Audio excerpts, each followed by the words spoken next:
Okay, we are officially recording. All right. So let me do a quick intro. Welcome everybody to the official Q&A. All righty. So first question is for the cast and crew. What was your favorite part about working on this film? Anyone can go first. I guess I'll go first. Oh, My favorite part of the working on the film was basically um, the violence involved in it. not that I like fake killing Eric, but um, just the physicalness of the physicality, not the physicality that went into our performances. The rehearsals, the practices, and stuff like that. Um, we had to do it time and time again, and then it was to me that was my favorite part of it. I mean, I agree with you. I think I was very giddy to just torture Eric that whole day. You remember? I was like, yes, blood, please. But no, I mean, overall, this whole experience was fun. I mean, this is my second time working with Phil. So that was great to work with him again because he's also an incredible actor. First time working with Steph and Eric, incredible actors in their own rights as well. I think just the whole process of just filming this with the cast, with the crew, Tara, of course, as well, and Kinley. Because as a director, that's also the first time I've ever worked with a child actor, so I didn't really know what to expect at first. But she came in and kicked ass in the role that she did, having that great repertoire between her character and Eric, and just being very professional there on set. I mean, everybody there was very professional in general. So, and then even before that, just the rehearsals between me and Alejo, and just the pre-production phase to rehearsing everything, I think was just great. Favorite moment, I think just straight up just me torturing Eric, I think was the funnest part. Like, it's like I was over there, Mart, all love. I love you, man. But like, that was fun, and the makeup there was fun. Blood. I mean, yeah, that's my specialty right there, blood and gore. So Eric, we'll sacrifice you next time to the gods. I would be honored to be sacrificed again. So I think if I had to choose a favorite, it's going to be on the same vein. I don't think I've ever been covered in so much. Luckily, not real blood either, but that's most blood by a good mile. It was funny trying to do the continuity of it. It was a week or two later, and it's like, oh well, you had a blood stain here, and I was like maybe thinking about it, and then Danny, you like grabbed it and just just get blood on your shirt. Anybody else? Yeah, no, I didn't get to see Eric get tortured. We filmed on different days, so I've been waiting a long time for this. But everybody wants to see you get tortured, man. Reevaluate my relationships after this moment. Okay, I love you. No, but for me, it was really fun because I've never done anything like this. It was just fun to see how a film was made. Like the scene that I'm in, I wasn't even actually talking to anyone. I was talking straight to a camera, and I love the way that angle came out. And it was a nice challenge to like not have to respond to another person and their emotions, and just really come from like, okay, if I was talking to this person, like if I am really this agent, like how does she really feel, and how can she convey it that way? And just even like with Alejo, like we'd just be making jokes, and all of a sudden like action, there we go. I'm sorry. Yeah, like, and we're in character. No, it was so much fun. And seeing the lighting and all that, that's really what my favorite part was, just like the experience as a whole, really. So thank you. I will say, I think I had a lot of fun. I was reporting on your torture, Eric. I just couldn't get specific. But what was neat before I started going into the report as Casey Lowry, we were just improvising. I was having a lot of fun. I said, oh, yeah? Well, Belkis and Ray thinks I'm hot. This is Casey Lowry reporting live. Yeah, and, so I would just start doing this whole routine, and we did several takes. I think we were finished so quickly, like probably about an hour. Yeah. And, it's getting a little humid. I mean, obviously, it's southern Florida, so the hair was getting bigger and bigger in each scene. But it was really awesome to be a part of this. And this little prop mic was my buddy. And I've used this many times now. So it's pretty cool. Great cast, really well solid. I mean, you were hooked in. from that opening scene. You know, I will say that feedback wise, the music, it set the tone, the sound design was great. Man, Eric, I think I bruised a rib just watching you. You know, I mean, Alejo was just like going to Pound Town there, and my God, it was like WWF on steroids. It was intense. So I just said, man, I may have to look down for a moment here, but really well done to everybody. Kudos. So excited, and obviously looking forward, of course, to other projects too coming up. So pretty amazing. Thank you guys again for the wonderful opportunity. Thank you, man. Thank you. I kind of want to jump on something you said right there. Yeah, the sound design was great because when we were doing the edits in the post-production phase, there was one time that Alejo sent me the footage. She's like, "Oh, what did you think about the sound?" I'm like, "Oh, you added sound? It sounded like it was already there." You remember that? Yeah, I remember. I'm like, "Oh, I didn't even know." And you're like, "Oh, perfect, yeah." So yeah, I mean, who else is Tara? Is Kinley, Tara here? Maybe they could talk about their experience here as well. Are they still here? My experience on set was really fun, and I had a great time watching people like get tortured and people die and people get tormented throughout the whole. Sorry. People. She means you here. It's not people. She means Sorry. Thanks, Thank you. Kinley. Glad Thank to hear you. it. It's been a pleasure working with you too.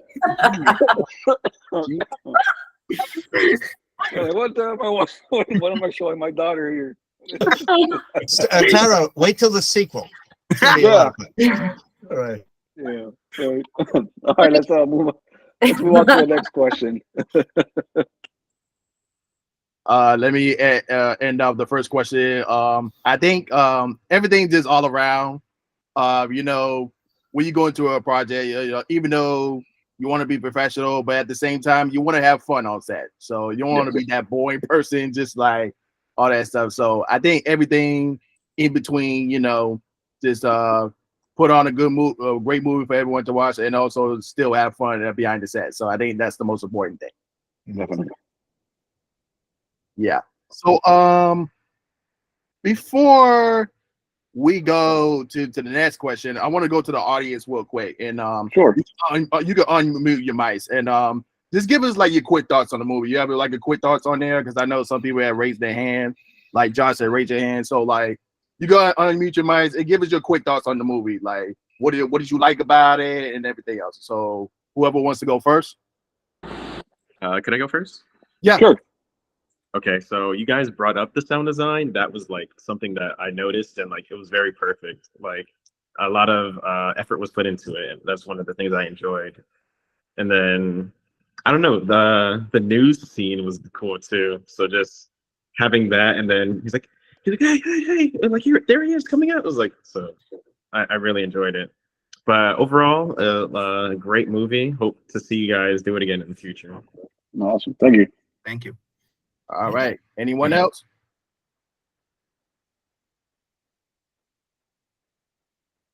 This will be the time to unmute your mics.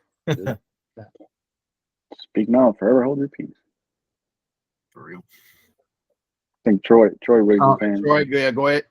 Yeah, actually, my audible. Okay. Yes. Yeah, the violence was like, I mean, I like to believe I had like, you know, I can usually withstand those. Damn, it was, or maybe it's because it was my brother, you know, getting attacked. I don't know. It's like, oh man, you know, now it feels real. But no, but seriously though, did an incredible job with the sound and the realism of it. No, I was super impressed. It was awesome. Seriously. Thank you. Thank you. You liked that part Everybody a did a great little job. much. It sounded like that's a little suspicious. Like, oh man, I've never seen him get tortured before. Can you send me? He's gonna ask for it immediately. Say, hey, how can I get a copy of that, man? Here's my torture reel. Yeah. Like, you I mean, want the hey, I whole have movie? a No, tattoo. just that scene. Just that scene. I just want that scene. All right. Anyone else before we get to the next question? No one? Going once, going twice? Oh. All right. Now, second question. This is for the cast. Mm. Who enjoyed their role the most? Me.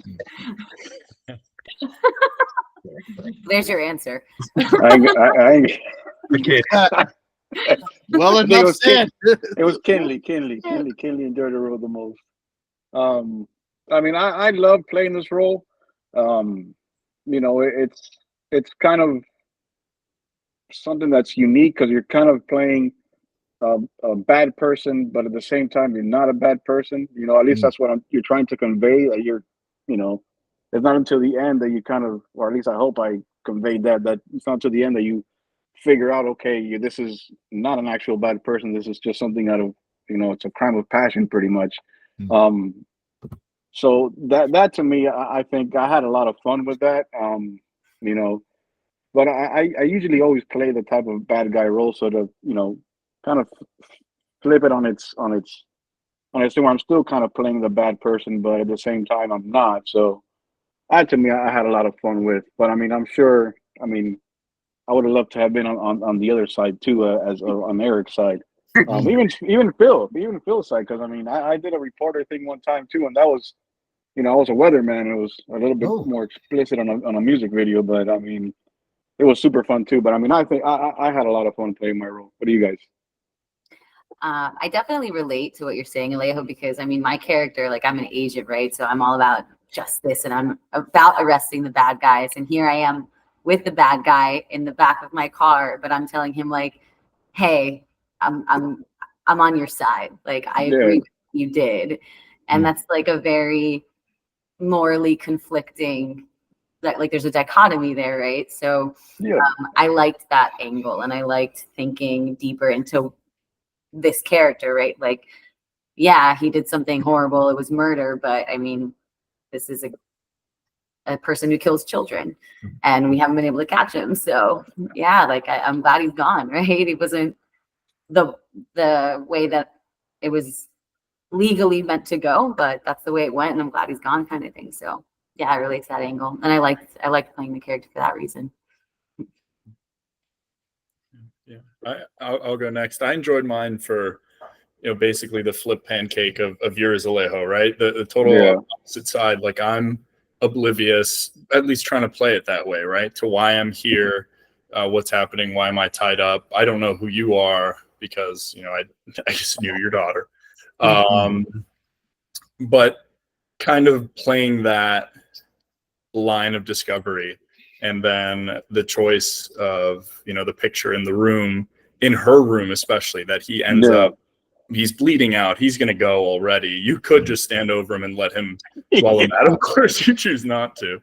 But that moment of discovery and like getting to play the character, realizing, you know, why this house of cards is caving in and that, oh, this isn't just, you know, some random you know, good Samaritan. It's somebody who has a tie to me that has probably been planning this for a long time, and like getting to try and realize that right in the moment was just so fun.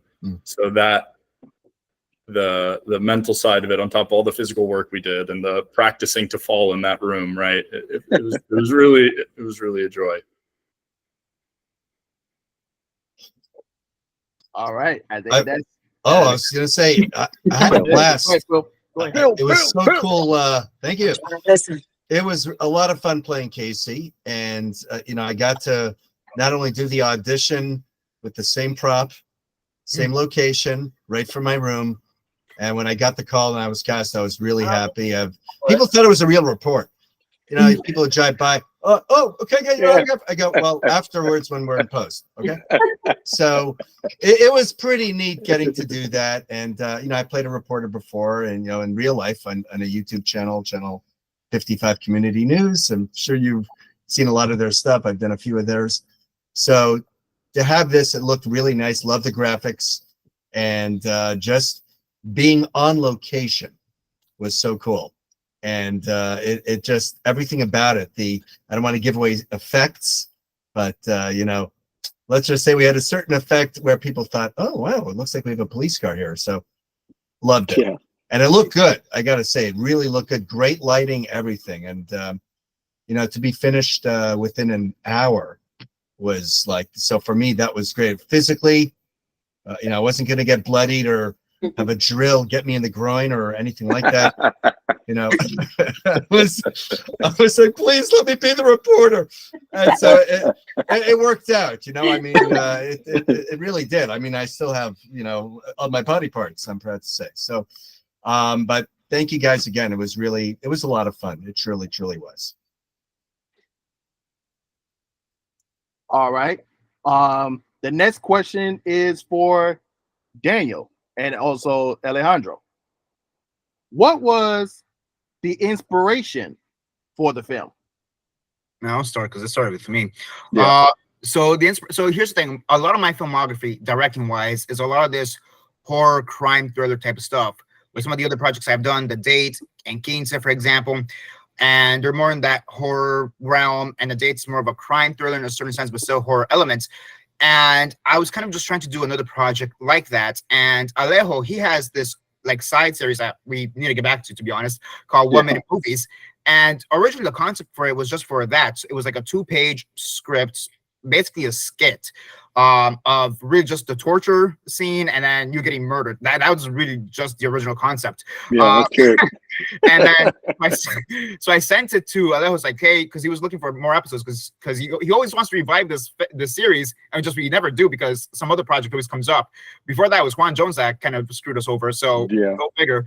But that was the original concept because he's like, no. So I sent him the script and he really liked it. He's like, oh, let's expand this. And for like about 4 or 5 months, me and him just kind of worked it out from this 2-page concept to however long the script ended up being. And between us two, that's what we did. And then just for more background on the film itself, I also just wanted to take once I knew it was going to be expanded, which I talked to him about, I kind of wanted to see if I could make a movie from the killer's perspective to a certain extent, if that makes sense, where you don't know his motivations, but at the end of the day or at the end of the film, you understand where he's coming from and why he did what he did. And like Alejo has said in one of his previous responses, you know, he's a bad guy, but he's not. It's like the Wreck-It Ralph thing. You're a bad guy, but you're not a bad guy type of thing. So yeah, I mean, Alejo, if you talk any more into that, go ahead. Yeah, when you approached me with the short story for the 1 minute movie, I read it and I kind of saw this as being something more. Like this is something we can expand on. Right. To the point where I always saw it as, you know, if we can add some context to this, we can literally make this the hunter becoming the hunted, you know? So that to me was like, you know, so amazing, you know, and the fact of how we did everything, you know, to the circumstances that we put it. Because I mean, I believe at first there wasn't even a why as to why it was happening. It was just torturing the shit out of the guy and then you kill the guy. That was it. It was just 2 scenes of killing. I'd have to go back because I sent the original script. But I think the thing with the picture frame was still there, so you kind of get a quick sense that he may have done something to his family, but it's not as explicit as it is right now with the whole news report and everything. But I also remember, like, when I sent you that the 2-page script, you were like, yeah, this is not going to fit even this script alone. It's not going to fit within like a 1 minute thing. So there was also that too. But yeah, originally it was just, hey, I wanted to torture somebody. So I mean, I guess either way, Eric was going to get tortured one way or another. Yeah. So I mean, I pretty much that whole concept of the hunter becoming the hunted, and making it something that where, you know, like what you guys saw, that it's, you know, pretty much you think it's going one way, you think something's happening, but at the end, it's something completely different. That, you know, intrigued me so much that I was like, yeah, let's expand on this and let's make it something, you know, a little bit bigger. You know, we even kind of, I mean, I would like to have seen it almost even become a feature, if anything, you know, if you had some more context to it, you know, like, you know, where you show where, you know, James is actually the whole process of him hunting down, right, you know, the killer. So we could have expanded on that, but we kind of just, you know, wanted to get this thing done. So we may do it, but for now, I mean, we wanted to get this out there and see, you know, how test the waters more or less and see what it was like. And so far, I mean, I love it, and everybody seems to be, you know, receiving it really, really, really good too. So I mean, I think we just turned into a whole feature. It's just us torturing Eric 24/7. Yeah, I got a free calendar. So as long as there's enough fake blood. It's like a webisode series. You know, I'll just be reporting every week. It's 2 minutes. It's 2 minutes of backstory, and then like 45 minutes of just torturing the shit out of Eric. I don't know what I said to you at Improv Alejo, but clearly you were letting. I might have jumped on you, you know, and like freeze tag. Who knows? Who knows? Who knows? You didn't respect his boundaries. Yeah, right. Well, I always say I have no boundaries, so. I always say that. So I ain't got no boundaries, bro. Yeah, let's go. Let's go into the deep end. We might need to get M. Night Shyamalan on a call, because after I just watched Trapper at the movies, I literally thought about this. I literally thought about us. I was like, we might need to give him a call for this. Infringement. I think Tara wants to. Kennedy wants to say something. Can you? Yes. Kelly? You're muted? Yeah, you are. Do you guys like it? Say thank you. Ooh. Nice. Say it. You drew that? Nice. I like it. Yeah. Nice. Oh, we got a good artist. I'm gonna get Kelly to do our next storyboards. Seriously, that's impressive. Have you ever done like animation or anything like that? I like it. Nice sketch. That's good. Act, sings, dances, draws. Reporting live. Exactly. Reporting live. Kelly's an all-around artist. She really is good, folks. Right. All right, next question. This is for. Go ahead. Yes. Andy. I guess it was nothing. Okay. This is for the cast and the crew. What were some of the biggest challenges during the production of the film? I would definitely have to say scheduling. Yeah. I would definitely. I think Casting. casting. Well, I think to me, the biggest issue we had with the filming, in my perspective, being the director of photography, was just the continuity of trying to make it seem like it's all close to being around the same time. Because we filmed, the garage stuff was all during the day. The half of the stuff that we filmed inside the house was still almost partially daytime. So we had to do a lot of editing there and a lot of covering windows and stuff like that. So I think to me the hardest issue was just trying to keep the continuity of time, to make it seem like it's more or less a concurrent, not so much a jump in time. And even then, still there was some parts where I was like, it's not close enough to how I wanted. So, but I was like, you know what, it's gonna really go. I'm gonna go casting just for the fact that we got all those goddamn emails, if you know what I'm talking about. Yeah, well, that's something else. That's a conversation for another day. But like, honestly, if you know, but like, Jesus Christ, those emails. Yeah, well, that was. I mean, because granted, we were casting this and pre-producing this during the strike. So there was a lot there. We got a lot of emails. Oh, how dare you? What is this? What are you like? Dude, what are you? We're not a big budget $300 million film, dude. Like, get out of here. This is an art project, dude. Like, what's wrong with you? And they were, very adamant. I'm going to report you to SAG, and I'm going to report you to this. I'm like, go ahead, bro. Report me. You're going to report me to SAG. SAG going to be like, who? Who's that? Remember, there's people who are adamant that they were part of the film, even though we clearly told them you're not. No, self-inclusion. I had never seen that before in a cast, in a crew search. Self-inclusion. They're like, I'll do it. No, they're like, no, I'll do it. I'm already a part of it, but you need to fire this other person. Like, I'm like, bro, that's just got annoying. Those emails. Yeah, I think those are the most difficult things. Next question.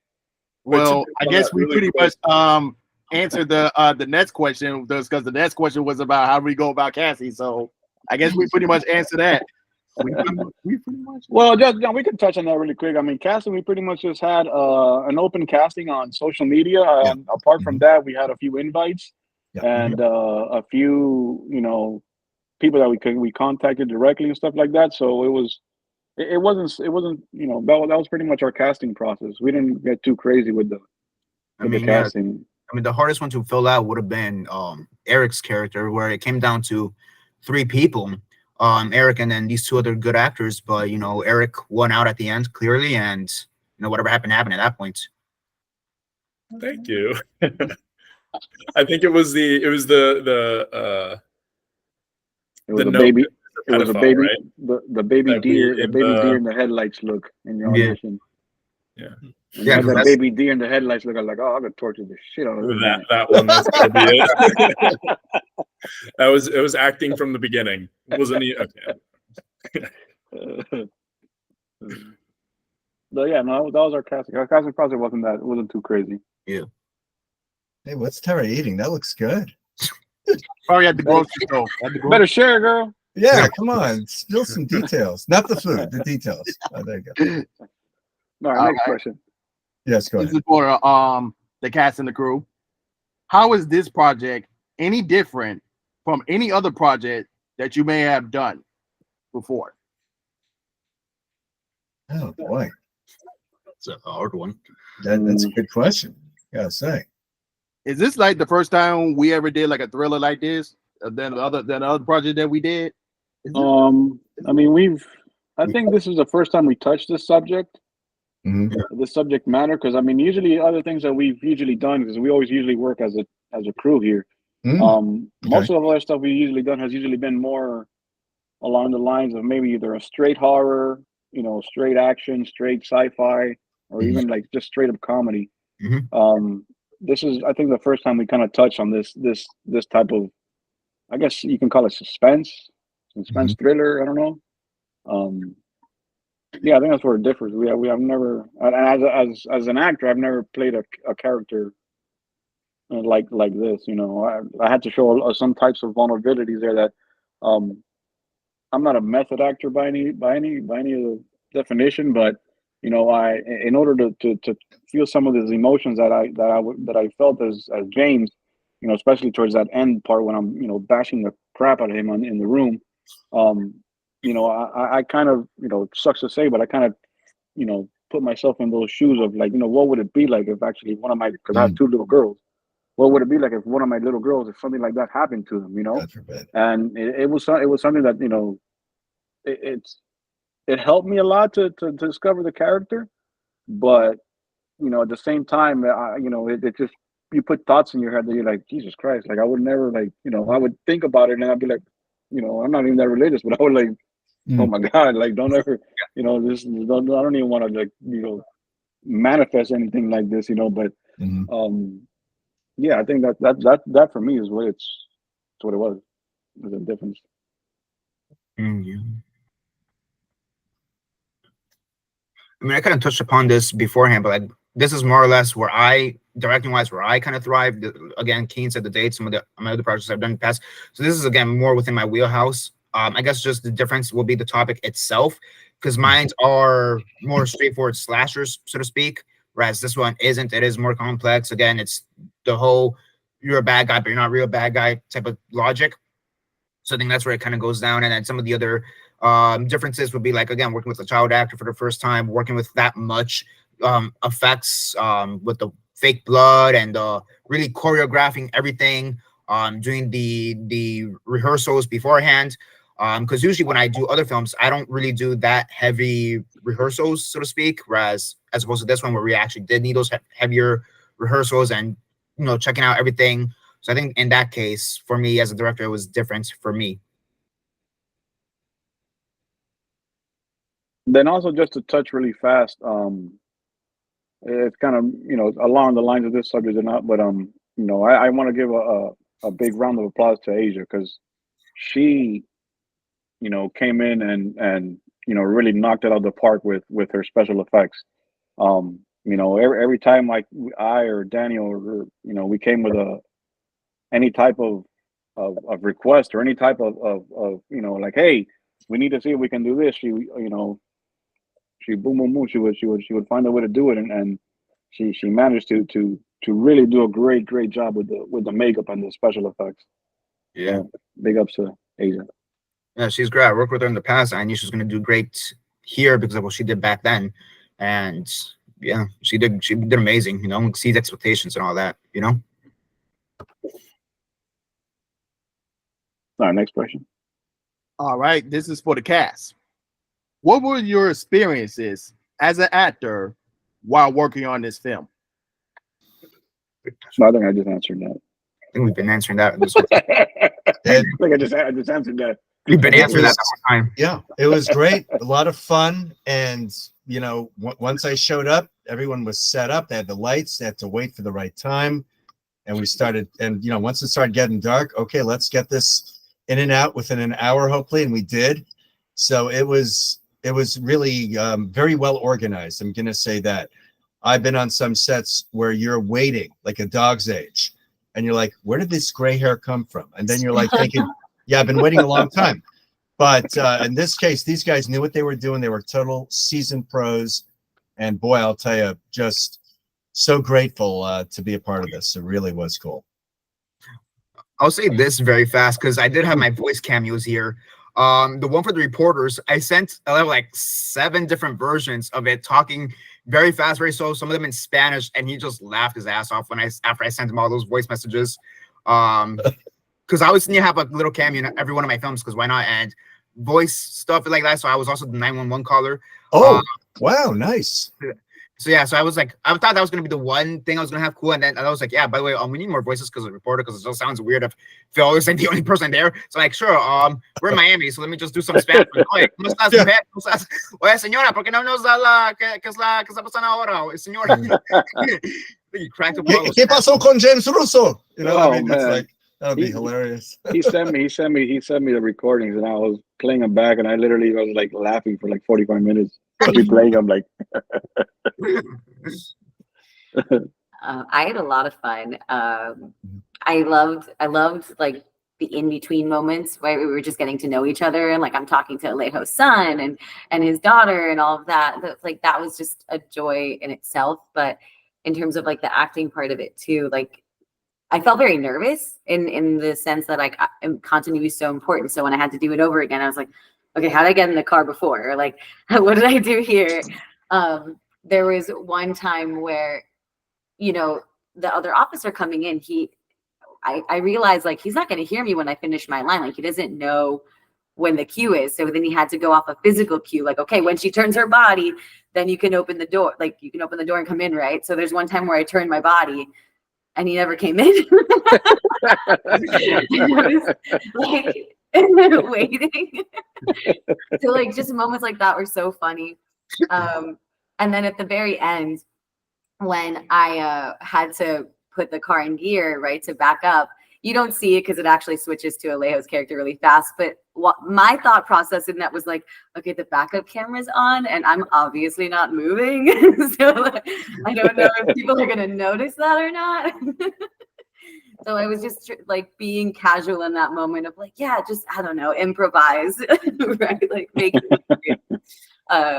it was fun. Like, it is just funny to experience moments like that within the creation of it all. Somebody else? All right, next question. This question is for Daniel. How did the actors manage to get into the right state of mind that was needed for their respective characters? I don't know. Ask the actors that one. Hey, you're the director. You're the director. I gave them the script. They went off of that. I just directed it. I direct your actors. Direct your actors. I directed them at Phoebe, but like I trusted them in what they did. I mean, the one notes I think that I really remember giving is Alejo, because there's the one time where he turns around towards Eric right before he starts torturing him, and he tells him to shut up. I'm like, hey, don't say anything this time. And that made him. That's the only actual notes I remember giving any of these actors. You know, maybe it may. I don't know. That's an actor question, not a me question. I remember Daniel asked me to go full method. I declined for this role, but I thought it was an interesting ask. Maybe on our next project. Yeah. I need you to go full method, bro. I'm gonna drill you in the shoulder, and you're gonna have to walk around with that shit. Just so you feel what it's like. I think I answered it a few minutes ago. It was just, you know, finding that point of, like I said, that point of vulnerability, that point of getting as close as I can possibly humanly ration what that pain would feel like. Because I mean, having kids, I know that's a pain that's unimaginable. That's something that's I mean, you can't put that into words. Like you just can't. So I mean, getting as close to trying to experience that without actually experiencing, I think was, you know, how I got ready, and it was not tough, but it was, you know, not easy on the mentals for for a couple of days. For me, in the few acting classes that I've taken, it consistently, they'll always say like, okay, you know, because like if you're doing a monologue or something, they'll say like, okay, well, what happened before this? Like what happened to this character before this? What was she doing? Right. So while I had like a handful of lines, I went into a whole thought process of like, who is this agent? Like, what did happen before? What was she doing before she got the call? How hard has she been looking for this guy who's been murdering kids? Right. Like, what other cases does she have? And I even went as far as like, she's a female agent. Like, it's not as easy to be a female agent. So she's got to like work twice as hard to prove herself, kind of thing. So I really went a little bit deeper than you might think as far as just like, who is she? And why would she go so far as to risk her career to say something? Like she waited until she was alone with this guy because she knew what she was saying was risky, because it's so against the vow that she took as an agent. So that was kind of like my thought process when I was getting into the character. Very good. Very good. Thank you. Very good. Yeah, I'd say, Good answer. Good answer. That's a really fucking good answer. I wish I would have thought of that answer. yeah. I got a briefcase full of hundreds in the trunk. Give me a minute. Take notes. Take notes. Hold on. Do I have to follow that? Can I delay? I'd say as far as like getting into the role, it was, you know, what really helped was just how good our sets were. I mean, that shed, with the lighting and the smoke and everything, and I mean, I wasn't exactly bound, but still had rope behind, and Alejo's intensity, you know, playing off that. And in my mind, I'm innocent. That's the only thing I really had going in my head the whole time. I should not be here. I've done nothing wrong. Just play that angle. And because of, you know, the direction, the smattering of blood, like the little bit, there's a natural fear, and just lean into it, right? You are in a tight shed. There's a hooded figure kind of hulking to my side, just breathing heavily. So there was so much given around me that I was able to play off, which was really, you know, really lucky. And then when I didn't have to do a whole lot of acting necessarily to walk through the house, but I loved like the creeping in through the blinds, and Alejo, with you're saying like it's going to be moonlight. That's what we're going to expect to see here. And you were right, it was earlier in the day, but you're like, don't worry, trust us. The way we light it, it'll be moonlight. And just keeping that kind of, okay, that's the scene and that ambiance, and then the red, you know, steps of blood from his foot trail. Like there was so much that you guys set up in the set itself that made it really kind of organic, right? It's you were dropped into that moment. How would you act? So that was super helpful.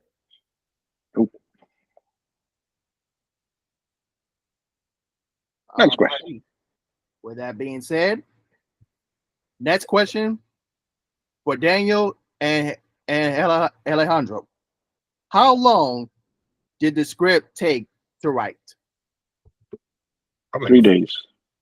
No, like 6 months. Give or take, yeah. Or I was probably closer to 4 or 5 months. I don't know, because I mean the original concept, like I said, it was part of like 1 minute movies. I don't remember how long that one took. Probably like a day, if that much, because I probably thought of the idea randomly. So hey, probably, you know, crapped it out within like 2 seconds. You know, proofread it, cool, sent it to homeboy, and you know that's when he's like, oh, this is actually really good. We can expand this, and then yeah, probably like 4, maybe 5 months. Yeah, I think between rewrites and then adding the extra scenes and the whole setup, how the whole movie was going to go. I think we went back and forth for about 5 months, give or take. You know, yeah, and even that, sending each other versions. Oh, here's this version. Here's my version. Here's this version. Here's a scene. Oh, look at this. So I think about 5 months. And then we had the final script, and then I think even then, after final script, though, we like made 2 or 3 tweaks to like lines, like minor stuff, just so it could be better on set when we actually have the stuff, props, actors, whatever. But like, yeah, again, 4 or 5 months, if that much. I mean, I know we were done, give or take, around this time of year, like July. I mean, we're in August right now, but June, July, we were already done. Because I remember, and I think I remember, this is funny, because I remember when we had the final script, I was biking and I had just quite literally just fallen off my bike, and I was trying to see if I could call my mom, like, hey, pick me up. And I just get a text from my left, was like, hey, here's the final script. I'm like, I'm literally reading the script with my bloody knee on the sidewalk. I'm like, yeah, this is great. Final script for sure. I'm kind of bleeding right now. I'll call you back. so yeah. But yeah, probably 4 or 5 months, about, give or take. Put it 5 months. Yeah. Okay. And next question for Daniel. What was the thought that burdened the movie's idea? What was the what? Birthed in. I think that's how they said it. So that was Burdened? burden. Yep. I think that's how the question was written. Oh, wow. What Talk about having a burden. What Okay. was the idea that burdened the movie? What? That's how they wrote it. I don't know. I don't understand the question. Hold on. Let me see. Let me see if I can. Where's the question? We're going to try to translate that. If you can give us a moment, folks. I don't know. I don't know how to answer that. Birth. You can answer it. Birthed? Birth. Yeah. You said burdened. That's how Oh, wow. Okay. That is the difference. I Yeah. told you that was I told you. You said burdened, not birthed. What was a thought that birthed the movie idea? I mean, I think I've said that 5 times over. I think, just my history with the type of films I'm used to, and just what I wanted to explore. I wanted to do something a bit more torture. And again, this was originally for the 1-minute movies. And then, like we just answered, we wanted to expand this into something further, and we did. I can't really think of like a specific thing, not that I remember at least, of like, I saw this or I read this, so I want to make a movie on this. Like, I don't remember anything like that. So, yeah, I think I just wanted to torture somebody. Yeah, I just let it out through there.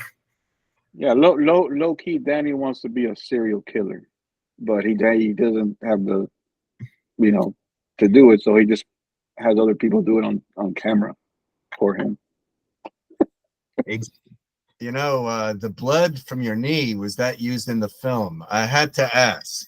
I know it's not on there, but He collected it. yes. Okay. Yeah, that was actually the blood that was on his scar right here. Any other questions? Last and final question for the cast and the crew. Were the visions of the filmmakers fully realized through the film? That's a question for the filmmakers, I would say, more than anything. I could tell you, I saw it. I was quite impressed with it early on, and I yield the floor to the filmmakers. I would say, yeah. I think the one thing, and I remember I told you, was like, when you told me the runtime, like, oh, I thought it'd be like longer or something like that. But aside from that, like, but that's also because that also comes down to editing, like how you edit it, so like whatever. But like, yeah, I would say, yeah, everything came fully realized to how it's meant to be, how we planned it out. Every little changes that we needed to do because of either the location or the resources we had or the actors or whatever have you. It all came down to that. I remember, just to kind of talk about this a little bit, I remember one of the things that I wanted to do with this film to experiment a little bit was the actual camera movement, and how the camera moves between both characters when it comes to Eric's character and Alejo's character.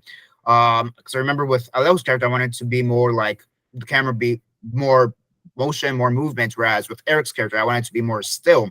And granted, that wasn't a hard and set rule throughout it, but that's why I really want to. That's the one thing I really want to experiment with this film. Regardless, that was always my idea, even with the original 2-minute concept. That's the one thing I always wanted to experiment with it, and I was able to experiment with it in this film, because that's what I always do with every one of my films. Just a thing that I always try to experiment with to see if I could take it forward with other films I do in the future, directing wise. And that was the experiment, so to speak, that I wanted to do with this film. Whether it was the original 2-minute version or this 12-minute version that it turned out to be. But yeah, everything I think turned out great, or not even great, just better than expected. I mean, I got a whole song. That's the first time I have an original song for a film, you know? So I mean, hey, round of applause for the tape, for Alejo, for doing that for us. I mean, that was a kick-ass song. Like when he played that song, when he showed me the edit with that song, I'm like, yo, that is kick-ass. You know, like that was fantastic, you know, and it's on Spotify right now. And like where else? Like Amazon, not Amazon Prime. It's like, on all music platforms, all music streaming platforms. I mean, that's It's, you know, so you made you guys can hear it. I think the vision was definitely conveyed into what, you know, on camera, what we planned to set, what we set out to do with the script. One of the things that I tend to do as a filmmaker is, you know, my first drafts of writing anything, it's usually I write with no regard. I write with no limits. You know, I make my film as big as I can possibly make it, you know?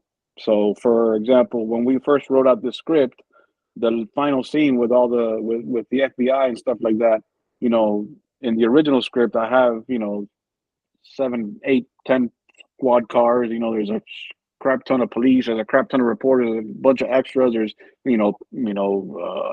people like, you know, as a crowd, you know, watching stuff like that. So once we get into the pre-production phase of the script, you know, it's almost, you know, you kind of rewrite some stuff based off what resources you have. You know, so it's like, okay, we know we can't get 12 squad cars to, you know, we know we can't get, you know, 17 people being reporters. We can't. So, you know, we try to rewrite things, and, you know, that's where the movie magic stuff starts coming in. Well, if we do this trick, if we do this trick, you know, we can get across the message that we're trying to do.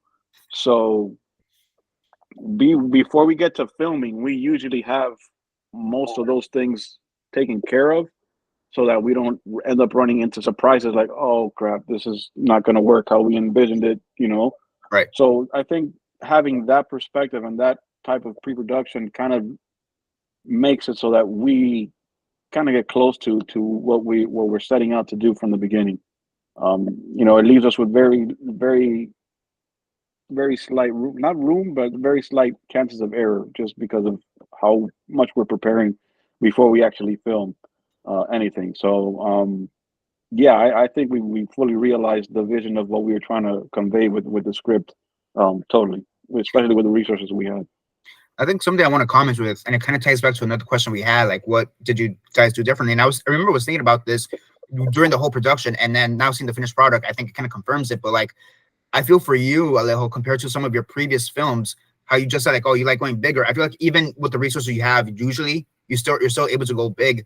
But I think in this case, this is, I mean, I know you're a producer on this one, but like, I think this is the most subdued or minimal sort of film you've been a part of that I've seen you be a part of, whether it be the resources or even your acting, if that makes sense. And, you know, I was thinking about this during the whole production, and I just seeing the final products at the end of it, I'm like, yeah, this kind of confirms like this is the most minimal, subdued kind of thing I've seen you do. And of course it turned out incredible. You know what I mean? Yeah. I mean, definitely. But I mean, when we were coming into this, you know, we kind of spoke on it, and we said, you know, we're going to be very minimal crew on this. We're going to be, you know, very skeleton, very minimal. This is not something that, you know, in order for us to convey the message and visually of what we want to do, you know, that's why it took us 5 months. You know, we kept going back and forth on, okay, well, if we can do this, if we can do that, you know, and different options. So I mean, it's not that it was subdued. It's just, you know, a smaller crew and and you know, everything. It was a smaller production in total, but I mean, it was something that was, to me, it felt more intimate. You know, it was more. I think it was more intimate to me. So it kind of let us, you know, gave us more freedom of creativity, I think. And then, you know, all you guys, all the actors, everybody, you know, everything was just, you know, spot on. So it just made it that much easier. Like, it just made it that much easier. Agreed. All right. With that being said, audience, y'all have any more questions y'all want to answer?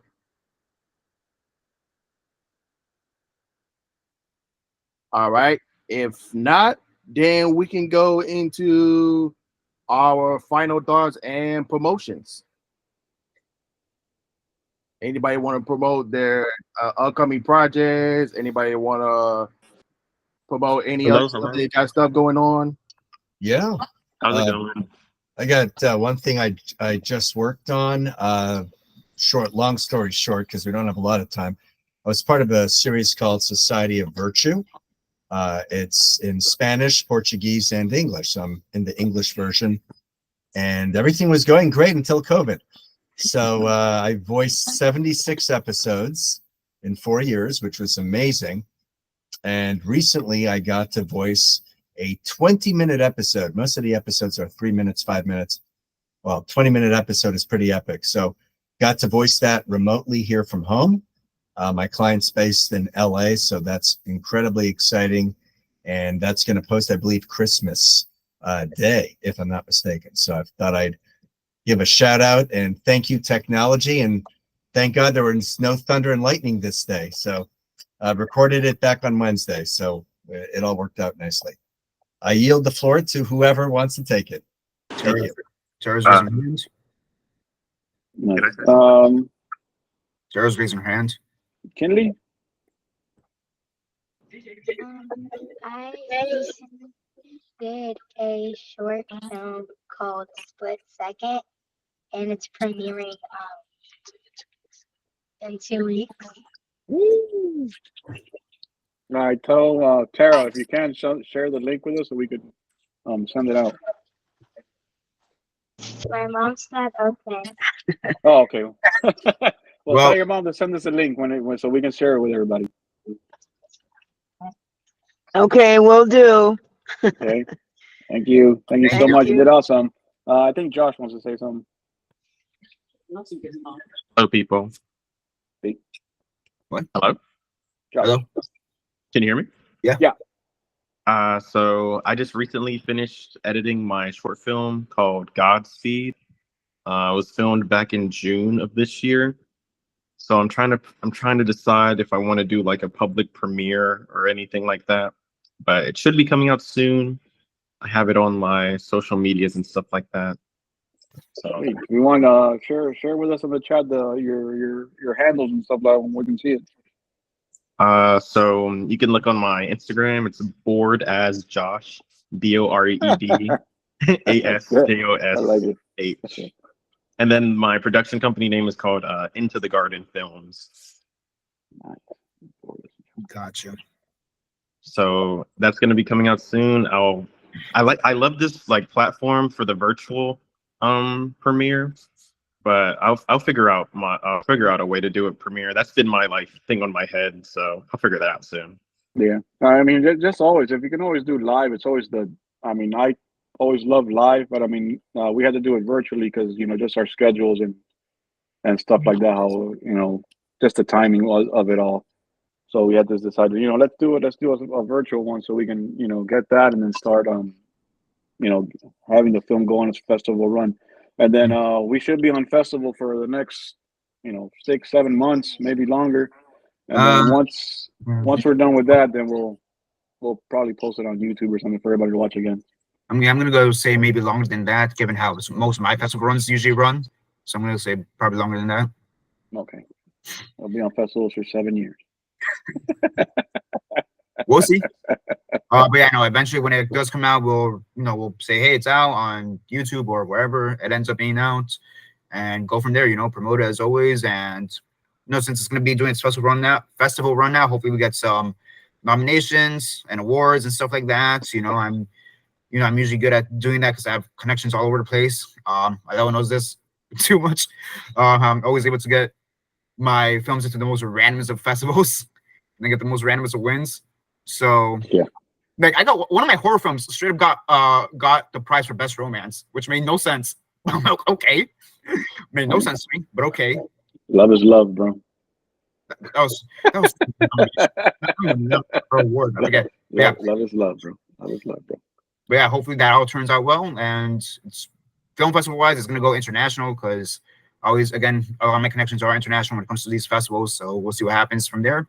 And then yeah, after like I said, after the run is done, we'll put it on YouTube or wherever, and again, promote it from there. Yeah, on my side, I just got, like I showed in the trailers, my film Meeting Juan Jones is coming out on streaming platforms, starting off with Amazon Prime. Should be up anytime now. I'm just waiting for them to give me the green light saying, hey, your thing is online. So, apart from that, I have a 3-part series that we're doing with Film Tribe, called Room Service, which is out now. The first part, I believe there's 2 more parts coming out. And Trico and Jeffrey also have their film coming out, Soap, which the premiere is on the 15th. So make sure you guys get your tickets for that. Yeah, the link for the tickets is in the comment section, so you guys can click on the link and get your tickets there as well. So yeah, I think besides from that's going to be on this coming Thursday, which is the 15th. That will be the Soap premiere. That's the latest project that I worked on is going to be premiering. Most of you guys already know I worked on Bad Boys 4. Most of you already know that. Just worked on a feature film with Mario Van Peebles. It's called the Price of Freedom. The BTS, I'll load the BTS photos soon. Can't upload it right now, so it will be posted soon. And of course, the Horror Files project that I'm working with, producing with Jeffrey. That's my current project I'll be working on. So that's what I got going on right now. Awesome. And then, of course, the song is online, Spotify, and everywhere else. And then stream it up so I can make like 12 cents.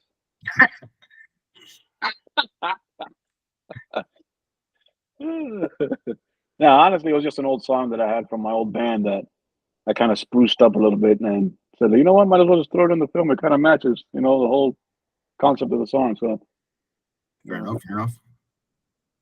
Yeah. All right. I think that's all the time we have for tonight, guys. So thank you everybody for coming and logging on with us and watching it and being a part of this. It really means a lot to us. We make films, at least I make films, I know that, and it's not for money or fame or anything. It's just so I can tell stories and have people watch my stories. So thank you guys from the bottom of my heart for showing up and watching. So thank you guys. Yeah, thank you guys for showing up. Thank you guys, everybody who's part of this film, everybody who came to watch. Thank you, everybody. Very thankful for this. And yeah, let's see how this does now.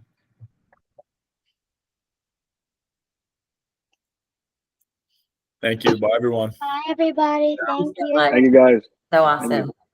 Thank you. Bye. I got a drill for you, Eric. Go. Terrific. All right, you can stop